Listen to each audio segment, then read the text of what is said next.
Pull up, grab the fuel nozzle, and get ready to fuel up on trends and strategies to grow your travel center business in this episode of the Truckstops Here, brought to you by NATSO. Now, here are your hosts, Amy Toner and Tiffany Wlazlowski Neuman. All right, welcome to our episode. Today we're going to talk about competition is changing and also customer expectations are changing. And we thought we'd bring in our expert in the industry, Darren Schulte. Darren, tell us a little bit about yourself. Hi, Amy, and hi, Travel Center and Truckstop Nation. Darren Schulte. I've been in the industry for 30 years.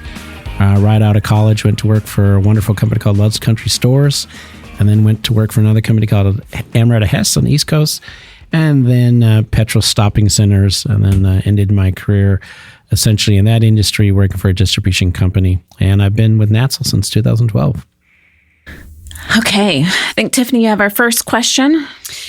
Darren, we want to talk a little bit about how the change is taking place in the marketplace among our members and kind of what the players look like. So tell us a little bit about, what the industry looked like 20 years ago and then what we've seen maybe in the past 5 to 10 years to show us where we are today. Absolutely. So I think if you went back in history and took a look at truck stops, travel centers, let's say in the late 80s and going into the 90s, essentially you had the landscape was made up of a lot of large truck stops that had tremendous amounts of parking. They would have service stations for the trucks. They had restaurants, and they may or may not have done a lot of fuel out for their four-wheel customer. As you moved into the 90s, companies like Pilot, Love's began to grow. You started to see more customers on the gasoline side. You started to see transitions within the types of locations, such as there were fewer restaurants and much more what I'd say QSRs, quick service restaurants, started popping up within the travel centers. You get into the 2000s, you continue to see additional changes in the industry where food started to go to robust grab-and-go food programs. The products in the travel centers and truck stops started to change. It was not uncommon to come across a Wii or an Xbox or a PlayStation or Vera Bradley purses or perfumes, Sony products, Toshiba products. There began to be some really significant changes in the product offerings and products in the stores. And then if we kind of fast forward to today, you've got a tremendous amount of competition up and down the interstate, whether it be restaurants putting in gas stations, whether it be QSRs having gas in the front, and or what we call convenience store superstores. And what I mean by that is convenience store retail operators such as Quick Trip with a K, Quick Trip with a Q, Racetrack, Casey's, these premium operators that are now getting into the travel store industry. They've got their wonderful locations, convenience store, for lack of better words. And in the back, they now sell over-the-road diesel, and a lot of them are changing their amenities and their offerings. So the landscape looks a lot different than it did, 20, 30 years ago. I know there's a lot of new international players that are buying up some truck stops. Yeah, so that's a really good point, Amy. So our industry has also seen a significant increase in international players, as you've referenced. So British Petroleum, for example, and Archlight, an investment company out of the East Coast, recently purchased Thornton's. NX out of Chile recently purchased Road Ranger. Mapco Express was purchased by a great operator out of Chile called Copec. And these folks are bringing new innovation and change to our industry. So if what I like to tell people, if you look at the industry 20 or 30 years ago, it had a certain number of dominant players. And then for a long period of time in the 90s and 2000s, that was the case. And now you've got this host of these multinational, in many cases, or these really significantly large regional players that are participating in the market. It's very, very different.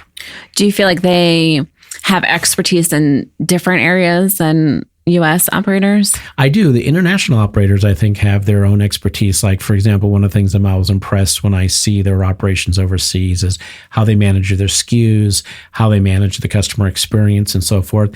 And I think that only enhances or if it hasn't already, it will begin to enhance our offerings. We will become that much better at servicing our primary core customer, which is the truck driver, and they're going to make us even better at that. Their understanding of speed and moving people through their turnstiles.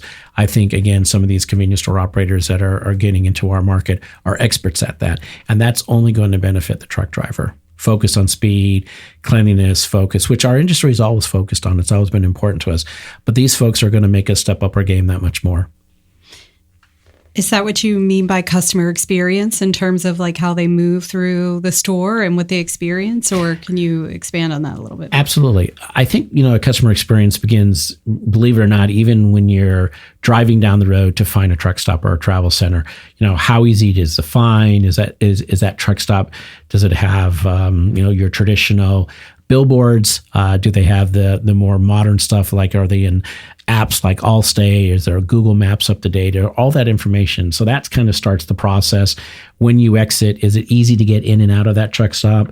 I think that's really critically important for our core customer, the truck stop driver, whether he or she, is an owner operator or a fleet driver, how easy it is for them to get into the location, how easy it is to get into the fuel bays and then to fuel and then to go about the payment process, getting their food, using the restroom, those types of things.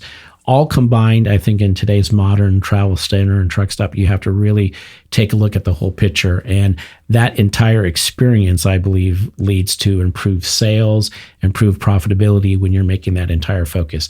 You can't just build a store and put a couple pumps on the back and then expect a driver who, he or she needs to get down the road to wait for 25 minutes or 30 minutes to get their fuel. You got to think about, how do you make that entire process, that entire experience as quick as possible? You mentioned there's more traditional C-store companies getting in the business. Why do you think they are? I think there's probably for a lot of reasons. I mean, certainly there's definitely change within the auto industry for sure, right? So whether the cars are going to run on peanut butter or whether or not they're going to run on electric or they're run on gasoline, there's definitely a change. And I believe they've done their due diligence and they understand that regardless if the vehicle is run on electric, peanut butter, or gasoline, people still need to use the restroom. They still need to take the dog for a walk at the dog park, and they still need something to eat. So it doesn't really matter what's in that vehicle that's pushing it down the road. They're going to need opportunities to to stretch and do those other things, use the restroom. And I think they are looking at what's happening in other countries and seeing that it's going to get tougher and tougher to be a C-store petroleum operator, and that the likelihood of a travel center being successful for a long time, even if we drive on jet fuel, we still need places to stop. One competition you didn't mention that I know you're passionate about is like the Uber Eats, the delivery food. Yes, that's a great point. So a lot of folks don't realize that, drivers are no different than us three, or us two sitting here. And you have to understand that if they have a favorite place to eat, let's say I always use P.F. Chang's as an example. If their favorite place to eat is P.F. Chang's when they're at home and they're pulled up to your parking lot, and let's say they're in Atlanta and there's a P.F. Chang's within driving distance, they can't just simply jump in their truck and drive to that. Well, now they have the ability to get on the app and have that food delivered through Uber Eats or Grubhub. And what I always find fascinating when I'm visiting travel centers, especially if they're having us do reviews, I'll go and walk through their back and dig through their trash, which is pretty embarrassing, and pull out all sorts of different types of food options that are from within a driving vicinity. So even in today's world, believe it or not, you can be in a small city and have Uber Eats deliver your McDonald's to you. So it's a different changing world. So if I'm Tiffany's Truck Stop and I discover that my drivers are coming to my location, but they're ordering food through Uber Eats, what's my solution to that so that I can get that customer back and not lose that? So I think one of the first thing, if I was a truck stop owner today, I would immediately contact Uber Eats and Grubhub, DoorDash, and people like that, and find out, how do I get my food to be part of that program. We have some members that are already doing that. They've reached out to those organizations. They are part of those programs. One company in particular in Ohio is having a huge business having their products from the Truckstop delivered during lunchtime to an assembly plant in Ohio of workers. So I'd say that's the first thing I would do. The second is make sure your customers know you have that ability. I think too often we think customers know stuff. I'm famous for saying they know it through osmosis. They don't know unless you tell them. So unless it's in your app and unless it's in your marketing campaign within your store and with outside your store, your customers aren't going to know you have the ability to deliver food to their truck. And I think we have to get past the fact that just because a driver parks in a parking spot, that he or she is going to come into our store to get our food. I think that's a wrong way to look at it. I was recently at a presentation not too long ago where there were people inside the presentation that had ordered food because they didn't have, and they were vegetarian. They didn't have many vegetarian options on the buffet. They had food delivered to the presentation, and that's not a lie. The other thing I witnessed not too long ago is leaving the airport out in El Paso, and there were folks that were ordering pizza to be delivered to them at the airport. So those types of things are happening all around us, and I think it's important for members to understand is it doesn't make anybody lazy just because they're in their truck and they don't want to walk into your store. We are now in a world where we want everything essentially delivered to us. It's easy to do, and if you're not letting the customers know you have that ability, as strange as it may sound, then you're going to be on the short end of a stick. What type of decrease or change in business are you seeing for our members when a competition moves in? Another really good question. It can be significant. Yeah. So what I can certainly share with you is those companies that are prepared for competition to come in, and what I mean by that is they're reinvesting in their business. They are participating in study tours. They're coming to NATSO Connect. They're reading stuff about how the industry is changing. Factually, those types of companies are dealing with the changes better than the folks that are ignoring it. There are situations where we have members that are doing X amount of gallons, competition rolls into town, and they lose 50, 60, 70% of that business. And the only reason they've lost that business is they were the only game in town. Yeah. They never really improved their business. They really didn't have that good customer experience. Their restrooms really weren't that clean, but they did a lot of business because they were kind of the only game in town. When competition moves into town, they lose that significantly. Those that are preparing for it, they lose business, obviously, but it's not to the extent as the other example. Do you find that it picks back up or it stays if they don't? So the good operators, it usually picks back up. Okay. I know they need to hire you. Thank you. Those locations that don't prepare for it, some cases, they never gain that business back. Because I think customers, I think retailers just in general often take customers for granted. We're very forgiving and we want to spend money. We're trying to give you our money. And when you make it difficult for us to give you your money, that kind of makes us angry. And then when someone opens up the next door, and it doesn't necessarily mean because they're new and shiny, but if they're giving a better experience, if they're making it easier for me to pay or easier for me to shop, or their restrooms are cleaner or larger, then it's really hard for customers to go back to that old experience. And some of those customers have a very loyal fan base. That's correct. Yeah. And I think that sometimes it's not appreciated. I think you're exactly right. I think a lot of times, as a kind of reference, we may take our customer for granted. Yeah. So what's the best way to take care of your loyal customers to know that they are appreciated? So I think you have to have a relationship with the customer and not just the card. And what I mean by that is, so let's say, for example, you're in a truck stop and you don't have much competition around you. Just being, happy that someone's coming up and putting their fueling card into your payment process and paying for fuel is not enough. I think you've got to be talking to your customers. You've got to make sure your staff understands how critically important they are. I think everyone on staff has to understand, like, when there's a line, you jump in that line and you work that line down. I think if your employees are out and about in the store, they're thanking people, they're appreciating people, they're asking, do you need help? Those types of things, I think, will go a long way. If you're in a community, a small community, if you have the financial ability to support the community, invite, the police department up, sheriff's department up to, do like training on how to, protect children, or reach out to the Boy Scouts or Girl Scouts to come up and do them. Yeah, support the schools. Absolutely. Because a lot of our travel centers and truck stops are kind of the pillars of their communities. Yeah. And I think those, again, that really reach out to the community are going to be better off than those that don't. Now that I have a kid in school, I'm surprised by the fundraising. When companies support the school, all the parents know, and they're very specific with their money. The other thing I was just going to say is the loyalty programs. I think that's big with...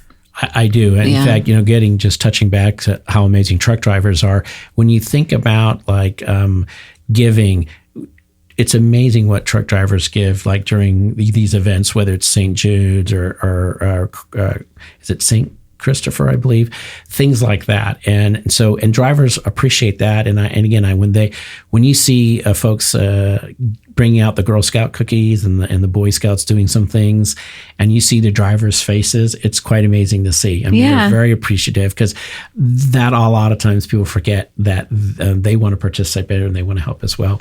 And then the loyalty, I think it's a really important thing. I mean, loyalty that gives them returns on the investments they make. In our industry, it's often very common that we have a loyalty card that gives them buy more fuel for me and I give you a discount on fuel.